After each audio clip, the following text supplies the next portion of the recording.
everyone, I Ritu Sharma, working as assistant professor in AKGEC in CSE department.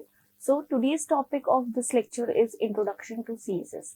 In this lecture, we will be going to cover what is the basic role of CSS or what is defined by CSS and what are the various ways how we can implement this CSS in the HTML pages and what are the different various kinds of selectors we can use over here and the various other properties we can use in the while doing CSS in HTML page, right?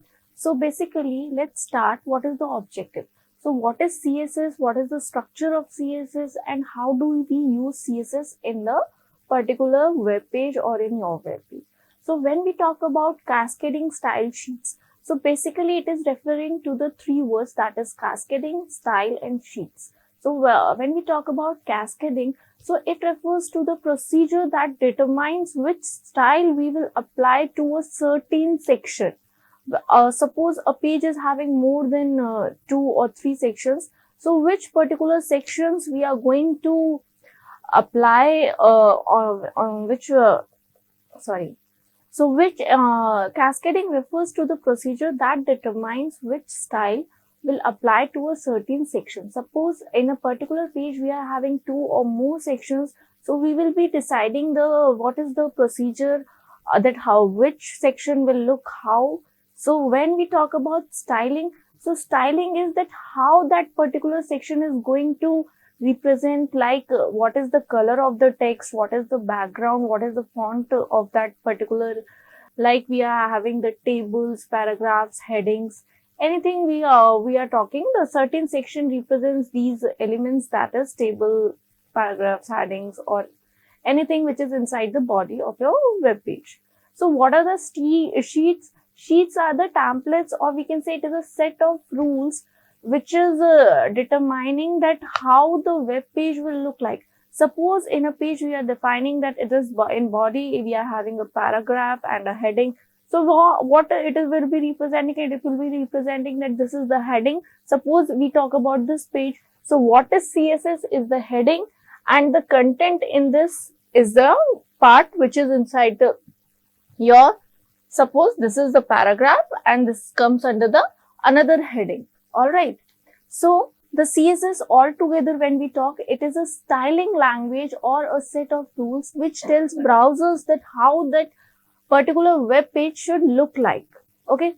So when we talk about again style, so style is a kind of command which is telling browser that how that particular section will look like. So what are the sections we are talking about here? Suppose we are having HTML elements like paragraph, heading and table, which I told in earlier slide as well.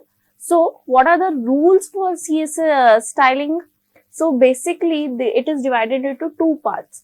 Very first is selector, second is the declaration. So when we talk about selector is the HTML element in which we want to style. Suppose again paragraph, heading, table, etc. These are the elements which are known as selectors when we are talking about the styling rules.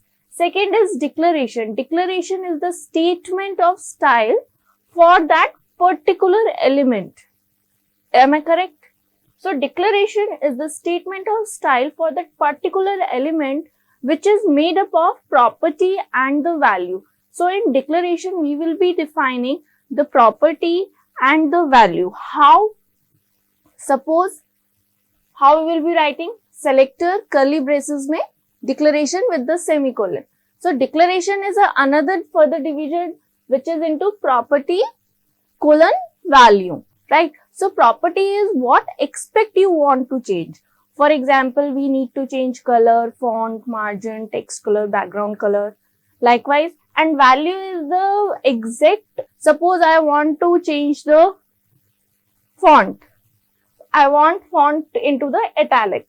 So I'll give the value for font is italic.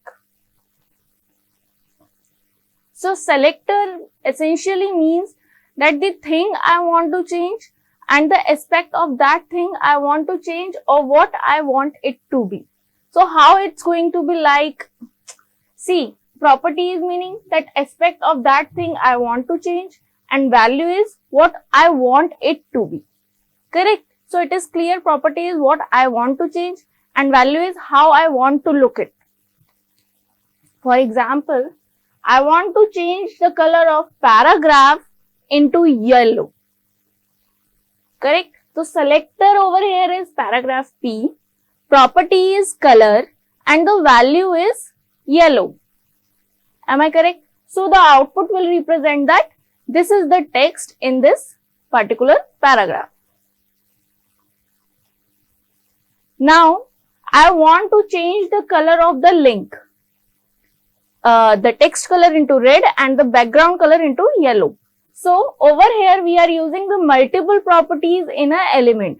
So, what we are going to do over here is, we'll write the selector A, then the property number 1 is color, I am giving the value red, then semicolon, then another property I am giving is background color, colon, the value is yellow, and then semicolon, and then curly braces close.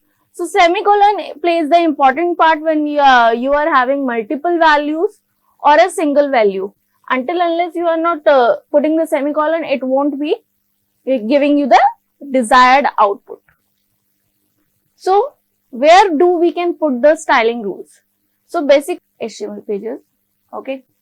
So, how we can do that? So, basically there are 3 ways. Very first is inline. Second is external, third is internal. Although we can say, if we talk about in a proper manner, it is inline, internal and external. So when we talk about inline example, what is inline CSS? It particularly says that we are going to style a particular element in that section only. Suppose I want to style this P element only. Right, you can see over this original HTML code and I want to design this, style this P element only. So, how I am going to write? P space style tag or we can say it's a property over here equals to text align, value is center, font weight, value is bold, color yellow, and where I am writing what was I thinking. So, what will be the output? What I was thinking will represent in yellow color and the bold and the alignment is, am I clear? So, whenever we are doing inline styling, we are going to style in that particular element. Okay. So, second is internal CSS. When we talk about internal CSS, what we are going to do? We are going to do all the styling part into the head section, right? In inline, we were doing the styling in the particular element, whereas in internal, we are doing the styling in the head section. We are not talking about the particular element. Whatever element we want to style, we will write it over here and the styling is going to be in this style tag inside the head tag only. Fine. So, what we are going to write? Style tag. So, we are having basically divided into 3 parts. Very first is style type equals to text CSS. Second is body and third is this property and value which we want to give. So, when we talk about style type equals to CSS and text, this shows that the style sheet is written in text but in CSS language, right? As like which, when we talk about the part inside the body, it is given in a property and the value form, right? Which we have already studied in inline as well, that how we are going to apply the property and the value. So, property is text align, value is the left. Likewise, font family, value is Tibet or Vardhana. Is that clear? Now, let's come to the external. In external, what we are going to do? We are representing the another page which is a CSS page where the whole styling is done and there is no change in HTML. We are not going to write or we are not going to do any styling in that particular web page or in that particular HTML page. We are not going to write any code over there. We are making another external CSS page where all the styling is done for that particular web page. So, how we are going to link it? We are going to link in that with the link tag in a head section. Okay. So, when we talk about link tag over here, suppose this is the example and this is the head tag. Alright. Over here, I am having two link tags. What link tag is doing? Link element is associating the style sheets with that particular style sheet with doc. Understanding? So, link tag is linking the two sheets, that is, first is your HTML sheet and another is your .css sheet which is written for your styling of that particular HTML. So, here we have given the two styles for that particular HTML page. For this hello world, we have given two styles. Alright. So, how we are going to implement these two styles? Because at once, the page will be represented in one style only. Correct? So, with the link element, what we are going to do? Type is the attribute which specifies the style language used. href is the attribute which provides style sheets in URL. Alright. Title provides the style sheet name, whereas the link is the relationship for that particular style or that particular link. So, very first is the style sheet and second is the alternate style sheet. So, when we are going to run this, it will represent the style number 1, or if we want to change, there is a procedure that how we can change it. So, what we are going to do? So, in background, you can see in background that was the first style we used. Green is the background and hello world which is written is the background colored with yellow. Okay. So, if we want to change in the style 2, so what we will do? We will go to the view section, use style, then there are the two basic styling pages which we have linked to that particular page. So, we will click to the style 2 and the document will look like this. So, that is the styling which we have done in style2.css page for that particular HTML page of hello world. So, basically now I hope that we have studied what is basic CSS syntax, what is the part of style rule or what is the statement we talk. So, if we take this example, paragraph is the selector string and the remaining thing is called your declaration block where font size and background colors are the property name and the X large and yellow are the values for that property names. Okay. Now, let's talk about the various selectors you can use in basic CSS. So, very first is the single element type where what we can do? We will write the single element that is paragraph and the other property and values whatever we want to write in that particular declaration. Then next is multiple element type selector. What we do in this? We will write the multiple selector with the help of commas. Okay. Suppose that there is heading paragraph. So, we will write P, H1, A and then we will declare the property and the value for that particular multiple elements. Now, there is another type that is all element type for which we use star or we can say it is a universal selector. By using this, all the elements in that particular HTML document will be styled into this particular declaration. Suppose over here font weight is written bold. So, all the elements text will be converted into font weight bold.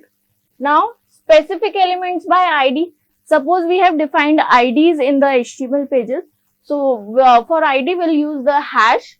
So, all the elements which are represented with this ID will be designed with this background color aqua. Now, let's talk about the font properties. What are the various font properties?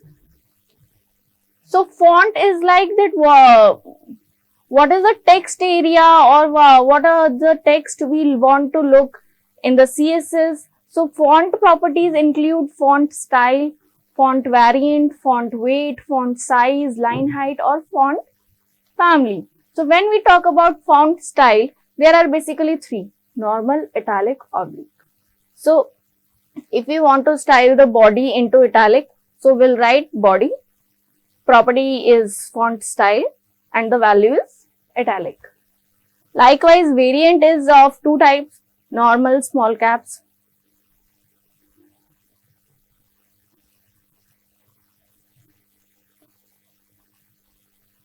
So, normal font is displayed as